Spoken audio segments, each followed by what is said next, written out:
नमस्कार दोस्तों, स्वागत है आपका अपने चैनल एसजी क्रिक इन्फो में। दोस्तों, क्या अगर मिडिल ईस्ट में ये जंग और ज्यादा खिंच गई तो क्या इससे आईपीएल पर इसका बुरा असर पड़ेगा? क्या तेल की बढ़ती कीमतें आईपीएल के लिए मुसीबत खड़ी कर देंगी? क्योंकि दोस्तों अभी दुनिया का जो सबसे बड़ा टेंशन है वो इजराइल ईरान वॉर है। क्योंकि इजराइल ईरान का वॉर सिर्फ एक युद्ध तक सीमित नहीं है, इसका असर पूरी दुनिया पे दिख रहा है। क्योंकि इससे अब ऑयल और गैस का क्राइसिस अब पूरी दुनिया के लिए मुसीबत बनता जा रहा है। और क्योंकि दोस्तों मिडिल ईस्ट दुनिया का सबसे बड़ा ऑयल सप्लायर है, और ऐसे में अगर यहाँ पर कोई टेंशन क्रिएट होती है तो इसका असर पूरी दुनिया पर दिखता है। अगर ऑयल सप्लाई कम होती है तो उसकी प्राइस हाई होती है, जिससे पूरी दुनिया का अर्थव्यवस्था चरमरा जाती है, और इससे यहाँ तक कि भारत भी नहीं बच सकता है। और दोस्तों अब बात करते हैं कि इसका डायरेक्ट आईपीएल पर क्या असर पड़ेगा।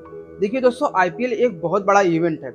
मतलब कि इस सीजन में लगभग 2 महीने से ज्यादा आईपीएल चलने वाला है, जो कि कह सकते हो कि स्पोर्ट इवेंट में सबसे बड़ा इवेंट माना जा सकता है। और ऐसे में यहाँ पर हर टीम डेली आपको ट्रैवल करते हुए दिखेगी, और इससे फ्लाइट्स का टिकट का महंगा होना, ट्रैवलिंग खर्च का बढ़ जाना, और दोस्तों जो ऑडियंस है जो क्रिकेट को देखने के लिए स्टेडियम तक पहुंचती है, उसको स्टेडियम तक पहुंचने में जो प्रॉब्लम क्रिएट होगी, क्योंकि वो भी ना किसी व्हीकल से, 4 व्हीलर बाइक से पहुंचते हैं। तो ऐसे में वहां पर अगर गैस, पेट्रोल, ये सारी चीजें महंगी हो जाएंगी या फिर नहीं मिलेंगी, तो वो ऑडियंस स्टेडियम तक कैसे पहुंचेगी? और अगर ऑडियंस स्टेडियम तक नहीं पहुंचेगी तो फिर इसका असर बीसीसीआई को पड़ सकता है।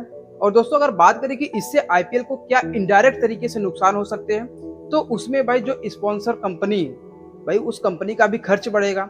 और अगर ऐसे में उस कंपनी का खर्च बढ़ता है तो वो अगर एडवर्टाइजमेंट कम करवाती है तो इससे फ्रेंचाइजी और जो ब्रॉडकास्टर है उनको काफी ज्यादा नुकसान होगा।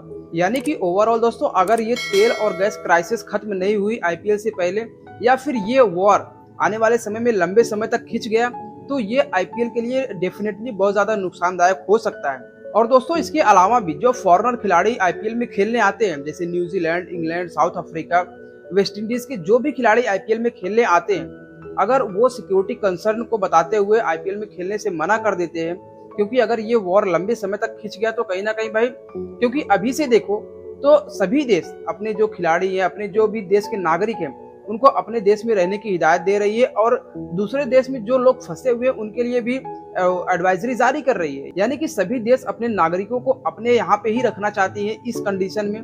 तो क्या ऐसे में सिक्योरिटी कंसर्न को बताते हुए जो बाहर से खिलाड़ी आने वाले हैं वो आने से मना ना कर दें?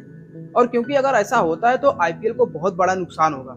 और क्योंकि दोस्तों मैं ये सारी बातें इसलिए कह रहा हूँ क्योंकि हमारे प्रधानमंत्री यानी कि नरेंद्र मोदी जी ने पार्लियामेंट में खड़े होकर के ये बात साफ साफ कह दी है कि भाई ये जो युद्ध चल रहा है, ये जो वॉर इजराइल ईरान के बीच चल रहा है, भाई ये लंबे समय तक खिंच सकता है। और अगर लंबे समय तक खिंच गया ये वॉर, तो भाई इसका डेफिनेटली आईपीएल पर बहुत बुरा असर पड़ेगा। बाकी दोस्तों आपको क्या लगता है, क्या इस वॉर से आईपीएल पर कोई बुरा असर पड़ता हुआ दिख रहा है कि नहीं? क्योंकि परसों से आईपीएल शुरू होने वाला है। बाकी इसमें आपको क्या लगता है, आप अपनी राय कमेंट में जरूर रखें, और इसी तरीके के ट्रेंडिंग न्यूज के लिए आप हमारे चैनल को सब्सक्राइब जरूर करें। मिलते हैं आपसे अगले वीडियो में। बहुत बहुत धन्यवाद।